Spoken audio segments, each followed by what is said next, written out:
आज रविवार है। पूरा दिन बारिश होती रही है। अभी थोड़ी देर पहले ही बरसना बंद हुआ था, लेकिन तेज हवा की सरसराहट अब भी सुनाई पड़ रही थी। गीली सड़क पर लाइट फीकी फीकी सी लग रही थी।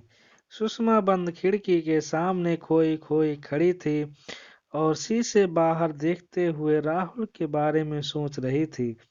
पता नहीं वह इस मौसम में कहाँ है। बड़ा खामोश, बड़ा दिलकश माहौल था। एक ताजगी थी मौसम में, लेकिन मौसम की सारी सुंदरता, आसपास की सारी रंगीनियां दिल के मौसम से बधी होती है। और उस समय सुषमा के दिल का मौसम ठीक नहीं था। विशाल टीवी पर कभी गाने सुन रहा था तो कभी न्यूज। वह आराम के मूड में था, छुट्टी थी, निश्चिंत था। उसने आवाज दी, सुषमा, क्या सोच रही हो खड़े खड़े? कुछ नहीं, ऐसे ही बाहर देख रही हूँ। अच्छा लग रहा है। यश और समृद्धि कब तक आएंगे? बस आने ही वाले हैं, मैं उनके लिए कुछ बना लेती हूँ, कहकर सुषमा किचन में चली गई। सुषमा जानबूझकर किचन में आ गई थी। विशाल की नजरों का सामना करने की उसमें इस समय हिम्मत नहीं थी। उसकी नजरों में इस समय बस राहुल के इंतजार की बेचैनी थी। सुषमा और विशाल के विवाह को 20 वर्ष हो गए थे। युवा बच्चे यश और समृद्धि अपनी अपनी पढ़ाई और दोस्तों में व्यस्त हुए तो सुषमा को जीवन में एक रिक्तता खिलने लगी। वह विशाल से अपने अकेलेपन की चर्चा करती। विशाल, आप भी काफी व्यस्त रहने लगे हैं, बच्चे भी बिजी हैं, आजकल कहीं मन नहीं लगता।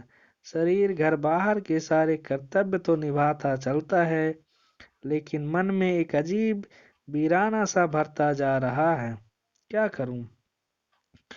विशाल समझाता, समझ रहा हूं तुम्हारी बात, लेकिन पद के साथ साथ जिम्मेदारियां भी बढ़ती जा रही हैं। तुम भी किसी शौक में अपना मन लगाओ ना। मुझे बहुत अकेलापन महसूस होता है। मन करता है कोई मेरी बात सुने, मेरे साथ कुछ समय बिताए। तुम तीनों तो अपनी दुनिया में ही खोए रहते हो। सुषमा, इसमें अकेलेपन की क्या बात है? यह जो तुम्हारे हाथ में है, तुम अपनी सोच को जैसे मर्जी जिधर ले जाओ। अकेलापन देखो तो कहाँ नहीं है। आजकल फर्क बस इतना ही है, कोई बूढ़ा होकर अकेला हो जाता है, कोई थोड़ा पहले। इस सच्चाई को मन से स्वीकारो तो कोई तकलीफ नहीं होती। और हाँ, तुम्हें तो पढ़ने लिखने का इतना शौक था ना, तुम तो कॉलेज में लिखती भी थी। अब समय मिलता है तो कुछ लिखना शुरू करो। मगर सुषमा को अपने अकेलेपन से इतनी आसानी से मुक्त होना मुश्किल लगता। इस बीच विशाल ने रुड़की से दिल्ली एमबीए करने आए अपने प्रिय दोस्त के छोटे भाई राहुल को घर आने के लिए कहा। तो सुषमा राहुल से मिलने के बाद खिल उठी। हॉस्टल में रहने का प्रबंध नहीं हो पाया तो विजय ने विशाल से फोन पर कहा, यार, उसे कहीं अपने आसपास ही कोई कमरा दिलवा दे, घर में भी सब लोगों की चिंता कम हो जाएगी। विशाल के खूबसूरत से घर में पहली मंजिल पर दो कमरे थे। एक कमरा यश और समृद्धि का स्टडी रूम था, दूसरा एक तरह से गेस्ट रूम था। रहते सब नीचे ही थे। जब कुछ समझ नहीं आया तो विशाल ने सुषमा से विचार विमर्श किया, क्यों ना राहुल को ऊपर का कमरा दे दे, अकेला ही तो है, दिन भर तो कॉलेज में ही रहेगा। सुषमा को कोई आपत्ति नहीं थी। अतः विशाल ने विजय को अपना विचार बताया और कहा, घर की ही बात है, खाना भी यही खा लिया करेगा, यही आराम से रह लेगा। विशाल विजय ने आभार व्यक्त करते हुए कहा, ठीक है, उसे पेइंग गेस्ट की तरह रख ले। विशाल हंसा, क्या बात कर रहा है, जैसे तेरा भाई वैसे मेरा भाई। राहुल अपना बैग ले आया। अपने हंसमुख स्वभाव से जल्दी सबसे हिल मिल गया। सुषमा को अपनी बातों से इतना हंसाता कि सुषमा तो जैसे फिर से जी उठी। नियमित व्यायाम और संतुलित खान पान के कारण सुषमा संतुलित देह दृष्टि की स्वामिनी थी। राहुल उससे कहता, कौन कहेगा, आप यश और समृद्धि की माँ हैं, बड़ी बहन लगती हैं उनकी। राहुल सुषमा के बनाए खाने की, उसके स्वभाव की, उसकी सुंदरता की दिल खोल कर तारीफ करता और सुषमा अपनी उम्र के 40वें साल में एक नवयुवक से अपनी प्रशंसा सुनकर जैसे नए उत्साह से भर गई। कई दिनों से विशाल अपने पद की बढ़ती जिम्मेदारियों में व्यस्त होता चला गया था। अब तो बस नाश्ते के समय विशाल हाँ हूँ करता हुआ जल्दी जल्दी पेपर पर नजर डालता और जाने के लिए बैग उठाता और चला जाता। रात को आता तो कभी न्यूज, कभी लैपटॉप, तो कभी फोन पर व्यस्त रहता। सुषमा उसके आगे पीछे घूमती रहती, इंतजार करती रहती कि कब विशाल कुछ रिलैक्स होकर उसकी बात सुनेगा। वह अपने मन की कई बातें उसके साथ बांटना चाहती, लेकिन सुषमा को लगता विशाल की जिम्मेदारियों का सिलसिला थमने का नाम ही नहीं ले रहा है। उसे लगता एक चतुर अधिकारी के मुखौटे के पीछे उसका प्रियतम कहीं छिप सा गया है। बच्चों का अपना रूटीन था। वे घर में होते तो भी अपने मोबाइल पर या टीवी में लगे रहते या फिर पढ़ाई में। वह बच्चों से बात करना भी चाहती तो अक्सर दोनों बच्चों का ध्यान अपने फोन पर रहता। सुषमा उपेक्षित से उठकर अपने काम में लग जाती और अब अकेले में वह राहुल के संदर्भ में सोचने लगी। लेकिन कौन कब बिना कारण, बिना चेतावनी दिए इंसान के भीतर जगह पा जाता है, इसका आभास उस घटना के बाद ही होता है। सुषमा के साथ भी ऐसा ही हुआ। राहुल आया तो दिन ब दिन विशाल और बच्चों की बढ़ती व्यस्तता से मन के एक खाली कोने के भरे जाने की सी अनुभूत होने लगी। विशाल टूर पर रहता तो राहुल कॉलेज से आते ही कहता, भैया गए हुए हैं, आप बोर हो रही होंगी, आप चाहें तो बाहर घूमने चल सकते हैं, यश और समृद्धि को भी ले चलिए। दोनों जाते, घूम कर खाना खाकर ही आते। सुषमा राहुल को अपना पर्स कहीं निकालने नहीं देती। राहुल उसके जीवन में एक ताजा हवा का झोंका बनकर आया था। दोनों की दोस्ती का दायरा बढ़ता गया। वह अकेलेपन की खाई से निकलकर नई दोस्ती की अनुभूति के सागर में गोते लगाने लगी। अपनी उम्र को भूलकर किशोरियों की तरह दोगुने उत्साह से हर काम करने लगी। राहुल की हर बात, हर अदा उसे अच्छी लगती। कई दिनों से अकेलेपन के एहसास से चाहे अनचाहे अपने भीतर का खाली कोना गहराई से महसूस करती आ रही थी। उस अब उस जगह को राहुल के साथ ने भर दिया था। कोई भी काम करती, राहुल का ध्यान आता रहता, उसका इंतजार रहता। वह लाख दिल को समझाते कि अब किसी और का ख्याल गुनाह है, लेकिन दिल का क्या बातें समझ लेता है। नहीं, यह तो सिर्फ अपनी ही जबान संभलता है, अपनी ही बोली जानता है। उसमें जो समा जाए वह जरा मुश्किल ही से निकलता है। अब तो ना चाहते हुए भी विशाल के साथ अंतरंग पलों में भी वह राहुल की चहकती आवाज से घिरने लगी थी। मन का दो दिशाओं में पूरे बेग से खींचना उसे तोड़ जाता। मन में उथल पुथल होने लगती। वह सोचती, यहाँ बैठे बिठाए कौन सा रोग लगा बैठी। यह किशोरियों जैसी बेचैनी, हर आहट पर चौंकना। कभी वह शीशे के सामने खड़ी होकर अपनी मनोदशा पर खुद ही हंस पड़ती।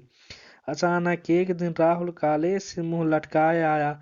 सुषमा ने खाने के लिए पूछा तो उसने मना कर दिया। वह चुपचाप ड्राइंग रूम में ही गुमसुम बैठा रहा। सुषमा ने बार बार पूछा तो उसने बताया, आज कॉलेज में मेरा मोबाइल खो गया है। यहाँ आते समय विजय भैया ने इतना महंगा मोबाइल लेकर दिया था। भैया अब बहुत गुस्सा होंगे। सुषमा चुपचाप सुनती रही, कुछ बोली नहीं। लेकिन अगले ही दिन उसने अपनी जमा पूंजी से 15,000 निकाल कर राहुल के हाथ पर जबरदस्ती रख दिए। राहुल मना करने लगा, लेकिन सुषमा के जोर देने पर रुपए रख लिए। कुछ महीने और बीत गए। विशाल भी फुर्सत मिलते ही राहुल के हाल चाल पूछता। वैसे उसके पास समय ही नहीं रहता था। सुषमा पर घर गृहस्थी पूरी तरह से सौंप कर अपने काम में लगा रहता था। सुषमा मन ही मन पूरी तरह राहुल की दोस्ती के रंग में रंगी डूबी हुई थी। पहले उसे विशाल में एक दोस्त नजर आता था, अब उसे विशाल में एक दोस्त की झलक भी नहीं दिखती। यह क्या उसी की गलती थी? विशाल को अब उसकी कोमल भावनाएं छूकर भी नहीं जाती थी। राहुल में उसे एक दोस्त नजर आता है। वह उसकी बातों में रुचि लेता है, उसके शौक में ध्यान रखता है, उसकी पसंद नापसंद पर चर्चा करता है। उसे बस एक दोस्त की ही तो तलाश थी। वह उसे राहुल के रूप में मिल गया है। उसे और कुछ नहीं चाहिए। एक दिन विशाल टूर पर था। यश और समृद्धि किसी बर्थडे पार्टी में गए थे। अंधेरा हो चला था। राहुल भी अभी तक नहीं आया था। सुषमा लॉन में टहल रही थी। राहुल आया, नीचे सिर किए हुए मुंह लटकाए ऊपर अपने कमरे में चला गया। सुषमा को देखकर भी रुका नहीं तो सुषमा को उसकी फिक्र हुई। वह उसके पीछे पीछे ऊपर गई। जब से राहुल आया था वह कभी उसके रूम में नहीं जाती थी। मेड ही सुबह सफाई कराती थी। उसने जाकर देखा, राहुल आंखों पर हाथ रखकर लेटा है। सुषमा ने पूछा, क्या हो गया? तबीयत तो ठीक है? राहुल उठकर बैठ गया, फिर धीमे स्वर में बोला, मैं ठीक हूँ। तो रोनी सूरत क्यों बनाई हुई है? भैया ने बाइक के पैसे भेजे थे। मेरा दोस्त उमेश की बहन की शादी है। उसे जरूरत पड़ी तो मैंने उसे सारे रुपए दे दिए। अब भैया बाइक के बारे में पूछेंगे तो क्या कहूँगा? कुछ समझ नहीं आ रहा है। वही उमेश याद है ना आपको? यहाँ एक बार आया था और मैंने उसे आपसे भी मिलवाया था। हाँ हाँ, याद आया। सुषमा को वह लड़का याद आ गया जो उसे पहली नजर में ही कुछ जचा नहीं था। बोली, अब क्या करोगे? क्या कर सकता हूँ? भैया को तो यही लगेगा कि मैं यहाँ आवारागर्दी कर रहा हूँ। वे तो यही कहेंगे कि सब छोड़कर वापस आ जाओ, यहीं पढ़ो। राहुल के जाने का ख्याल ही सुषमा को सिहर गया। फिर वही अकेलापन होगा, वही बोरियत। अतः बोली, मैं तुम्हें रुपए दे दूंगी। अरे नहीं नहीं, यह कोई छोटी रकम नहीं है। कोई बात नहीं, मेरे पास बच्चों की कोचिंग की फीस रखी है, मैं तुम्हें दे दूंगी। लेकिन मैं ये रुपए आपको जल्दी लौटा दूंगा। हाँ हाँ ठीक है, मुझसे कल रुपए ले लेना। अब नीचे आकर खाना खा लो। सुषमा नीचे आ गई, अपनी अलमारी खोली, सामने ही रुपए रखे थे। सोचा अभी राहुल को दे देती हूँ, उसे ज्यादा जरूरत है इस समय। बेचारा कितना दुखी हो रहा है। अभी जाकर पकड़ा देती हूँ, खुश हो जाएगा। वह रुपए लेकर वापस ऊपर गई। राहुल के कमरे के दरवाजे के बाहर ही उसके कदम ठिठक गए।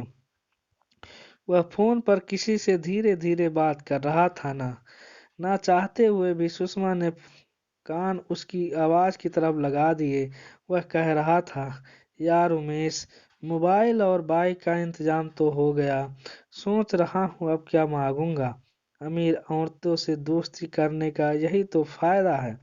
उन्हें अपनी बोरियत दूर करने के लिए कोई तो चाहिए, और मेरे जैसे लड़कों को अपना शौक पूरा करने के लिए कोई चाहिए।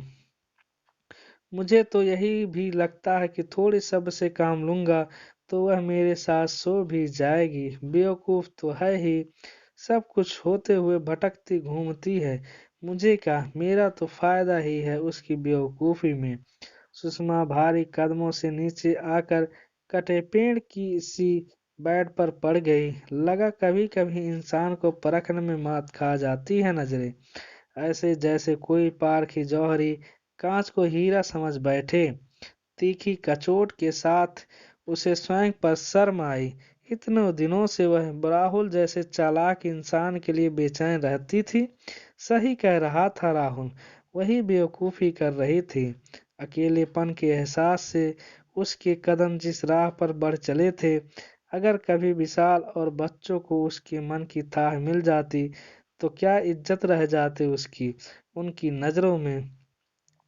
तभी विशाल की आवाज कानों में गूंजी, अकेलेपन से हमेशा दुखी रहने और नियत को कोसने से तो अच्छा है कि हम चीजों को उसी रूप में स्वीकार कर लें जैसी वे हैं। तुम ऐसा करोगी तभी खुलकर सांस ले पाओगी। इस बात का ध्यान आते ही सुषमा को कुछ शांति सी मिली। उसने कुदरत को धन्यवाद दिया। उम्र के इस मोड़ पर अभी इतनी देर नहीं हुई थी कि वह स्थिति को संभाल ना सके। वह कल ही राहुल को यहाँ से जाने के लिए कह देगी और यह भी बता देगी वह इतनी बेवकूफ नहीं है कि अपने पद की कमाई दूसरों की भावनाओं से खेलने वाले लड़के पर लुटा दे। वह अपने जीवन की पुस्तक के इस दुखांत अध्याय को सदा के लिए बंद कर रही है ताकि वह अपने जीवन की नई शुरुआत कर सके। कुछ सार्थक करते हुए जीवन का शुभारंभ करने का प्रयत्न तो वह कर ही सकती है। अब वह नहीं भटकेगी।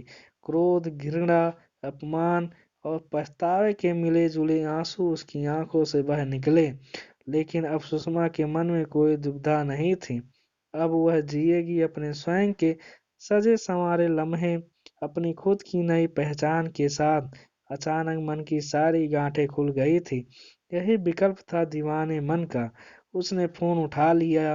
राहुल के भाई को फोन कर दिए गए पैसों की सूचना देने के लिए और उन्हें वापस मंगाने के लिए।